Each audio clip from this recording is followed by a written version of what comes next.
शनिवार बाड़ा महाराष्ट्र के पुणे शहर में स्थित एक ऐतिहासिक किला है जो पेशवाओं की शक्ति और गौरव का प्रतीक है।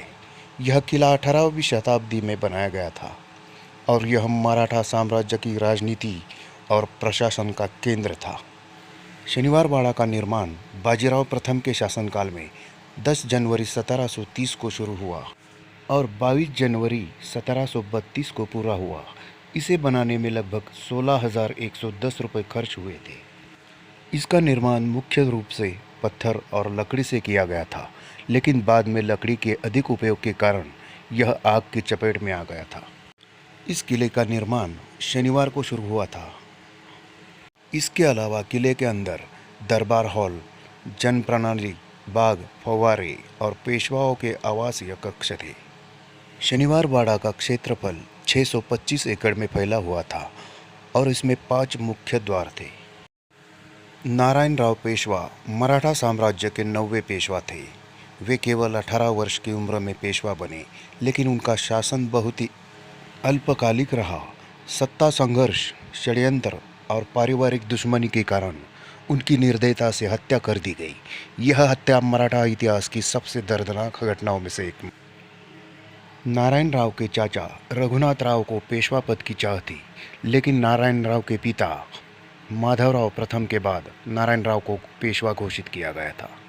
नारायण राव को अपने चाचा पर भरोसा नहीं था, इसलिए उन्होंने नारायण राव को नज़रबंद करवा दिया।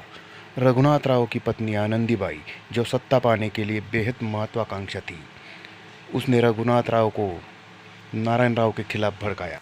रघुनाथ राव और आनंदीबाई ने नारायण राव को हटाने के लिए गार्डी, एक जातीय सैनिक समूह से संपर्क किया, जिनका नेतृत्व सुमेर सिंह गिरधर नामक सेनापति कर रहा था।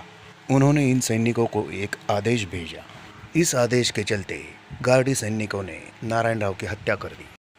30 अगस्त 1773 को गणेश चतुर्थी के दिन गार्डी सैनिक शनिवार बाड़ा में घुस आए। उन्होंने नारायण राव को पकड़ लिया और उन्हें रघुनाथ राव के निवास की ओर खींच कर ले जाने लगे। रघुनाथ राव द्वारा कथित रूप से भेजे गए पत्र में मूल रूप से लिखा गया था, नारायण रावास जीवित धरावे। इसका मतलब है नारायण राव को जिंदा पकड़ो, लेकिन आनंदीबाई ने पत्र में छेड़छाड़ कर जीवित शब्द को हटाकर जीवित न धरावे, उसे जिंदा मत छोड़ो करवा दिया। तब नारायण राव ने चिल्लाकर कहा, काका मला वाचवा, काका मुझे बचाओ, लेकिन किसी ने उसकी मदद नहीं की। सैनिकों ने उन्हें बेरहमी से काट डाला और उनके शरीर के टुकड़े कर दिए। कहा जाता है कि उनका शव एक कपड़े में बांधकर मुट्ठा नदी में बहा दिया गया। उसके बाद मराठा सरदारों ने उनके खिलाफ मोर्चा खोल दिया और नारायण राव के अजन्मे पुत्र माधवराव द्वितीय को नया पेशवा घोषित कर दिया। तब से लेकर आज तक शनिवार बाड़ा में अजीबोगरीब परछाइयाँ और अनजान आवाज़ें महसूस की जाती है। कुछ लोगों ने वहाँ अचानक ठंड महसूस की और अजीब घटनाएं होने की बात कही। कहा जाता है कि नारायण राव की आत्मा आज भी शनिवार बाड़ा में भटकती है। रात में लोगों ने काका मला वाचवा की चीखें सुनी है। इसलिए शनिवार बाड़ा को भारत के सबसे भूतिया स्थानों में से एक माना जाता है। सुरक्षा कारणों से महाराष्ट्र पर्यटन विभाग ने शनिवार बाड़ा में सूर्यास्त के बाद प्रवेश पर रोक लगा दी। शाम 6 बजे के बाद यहाँ किसी को रुकने नहीं दिया जाता।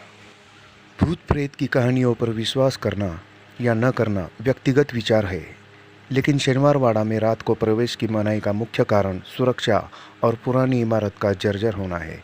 क्या आप कभी शनिवार बाड़ा गए या जाने की योजना बना रहे हैं? वैज्ञानिक दृष्टिकोण से देखें तो ये घटनाएं मानसिक प्रभाव, पुरानी इमारत की ध्वनियाँ और अंधेरे में भ्रम भी हो सकते हैं, लेकिन कई पर्यटकों और स्थानीय लोगों ने इसे एक रहस्यमयी और डरावना स्थान माना है। वीडियो में बताई गई जानकारी अन्य जगहों से ली गई है। हमारा चैनल इसकी पुष्टि नहीं करता। धन्यवाद।